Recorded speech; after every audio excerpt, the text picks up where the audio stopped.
साल था 1999। एक कंपनी थी पेट्स डॉट कॉम करके।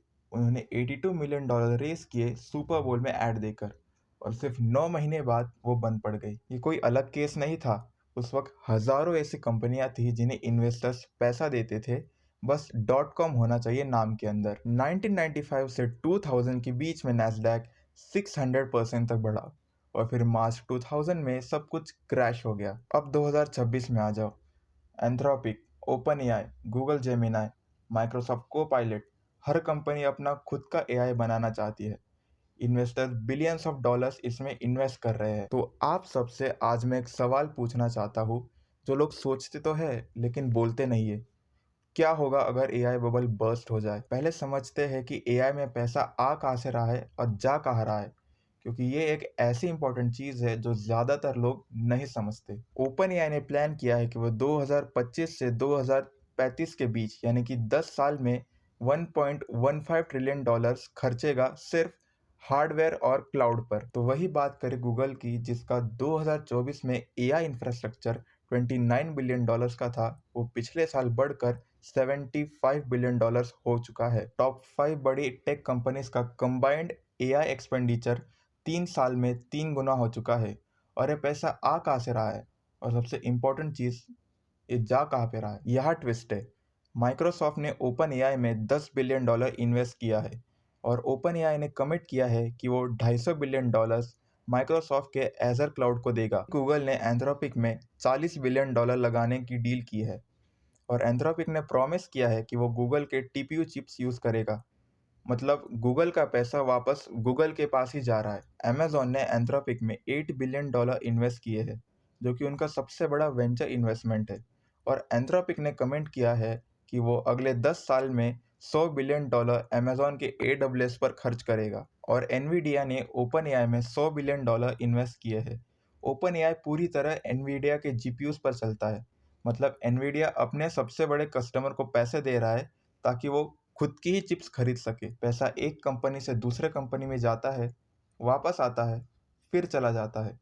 ये ऐसे हुआ कि एक रुपया बार बार एक दूसरे की जेब में जा रहा हो। इसे सर्कुलर लूपिंग इन्वेस्टमेंट कहते हैं, जो कि थोड़ी देर पहले मैंने आपको शॉर्ट में समझाई थी।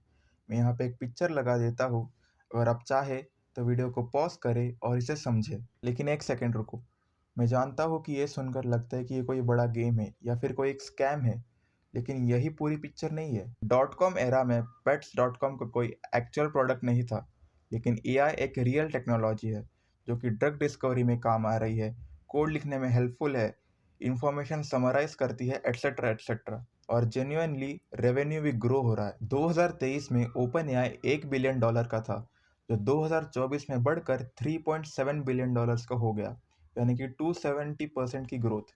एंथ्रोपिक ने एक साल में $87 मिलियन से लेकर $7 बिलियन की जंप मारी है, यानी कि सीधा 80 टाइम्स। तो प्रॉब्लम क्या है? प्रॉब्लम ये है कि ओपन एआई ने $1 कमाने के लिए $2.25 खर्चे हैं। परप्लेक्सिटी एक एआई सर्च कंपनी, जिन्होंने 2024 में अपने पूरे रेवेन्यू का 167% खर्चा कर दिया AWS, एंथ्रोपिक और ओपन एआई को पे करने में। मतलब ये कंपनीज एग्जिस्ट ही करती है लॉस में रहने के लिए। Twelfth bank, I don't know how to pronounce it, but इन्होंने कहा है कि 2030 तक ओपन एआई प्रॉफिटेबल हो जाएगा, लेकिन तब तक इनको ऑलरेडी $143 बिलियन का क्यूमुलेटिव लॉस हो चुका होगा। उन्होंने लिखा, no startup in history has operated with losses on anything approaching this scale. लेकिन एआई बबल बर्स्ट हो गया तो क्या होगा? मान लो ट्रिगर आ गया, इंटरेस्ट रेट्स बढ़ गए, या पब्लिकली कोई बड़ा एआई फेलियर हो गया, या फिर इन्वेस्टर्स का पेशेंस खत्म हो गया, तो प्रैक्टिकली क्या दिखेगा? So it's like a domino game,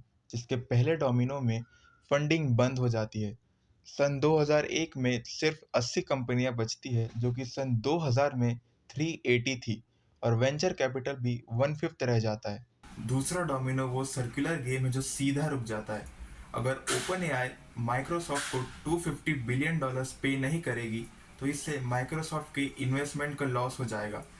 एक चैन है, एक गिरा सब हिले। इससे सबसे ज्यादा नुकसान एनवीडिया का होगा।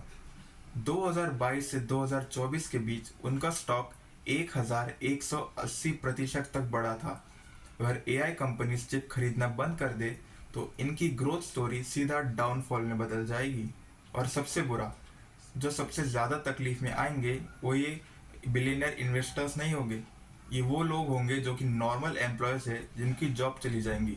ये वो स्मॉल बिजनेसेस होंगे जो एआई टूल्स पर डिपेंडेंट है, या फिर वो कंट्रीज जो एआई ड्रिवन ग्रोथ पर बेट लगा रही है। लेकिन यह एक ऐसी चीज़ है जो हिस्ट्री बार बार प्रूव करती है। डॉट कॉम क्रैश के बाद अमेजोन का स्टॉक प्राइस $100 से सीधा $60 पर आ जाता है। $60। लोग सोच रहे थे कि ये भी अब खत्म हो जाएगा, लेकिन गूगल, पेपल, सेल्सफोर्स ये वो कंपनीज थी जिन्होंने उस डार्क पीरियड में स्टार्ट किया था। क्रैश ने इंटरनेट को किल नहीं किया, सिर्फ बुरी बेट्स को किल कर दिया। एआई के साथ भी यही होगा। एक करेक्शन आएगा जिसमें बहुत सारी कंपनीज बंद हो जाएंगी। सिर्फ वही सरवाइव करेंगी जो अपने कंज्यूमर्स को रियल वैल्यू डिलीवर कर रही है। और ये करेक्शन काइंड ऑफ हेल्दी भी होगा, क्योंकि इंडस्ट्री को फोर्स करेगा रियल वैल्यू और रियल वर्क पर फोकस करने के लिए, ना कि एक दूसरे के पैसे को घुमाने के लिए। तो क्रैश के बाद जो एआई बचेगा, ये वो एआई नहीं होगा जो $200 बिलियन के सर्कुलर इन्वेस्टमेंट लूप पर चलता हो। ये वो एआई होगा जो एक्चुअली में काम करता है। तो क्या एआई बबल बर्स्ट होगा? अगर नंबर्स देखो तो हाँ, साइंस है, लॉसेस है, अनरियलिस्टिक टाइमलाइंस है, लेकिन टेक्नोलॉजी रियल है, ग्रोथ रियल है। और हिस्ट्री कहती है कि स्मॉल करेक्शंस आते रहते हैं, लेकिन रियल इनोवेशन कभी रुकना नहीं चाहिए। असली सवाल ये नहीं है कि डरना चाहिए या नहीं। असली सवाल ये है कि क्या तुम समझते हो कि क्या रियल है और क्या हाइप, ताकि जब चीज़ें बदले तब तुम पीछे ना रह जाओ।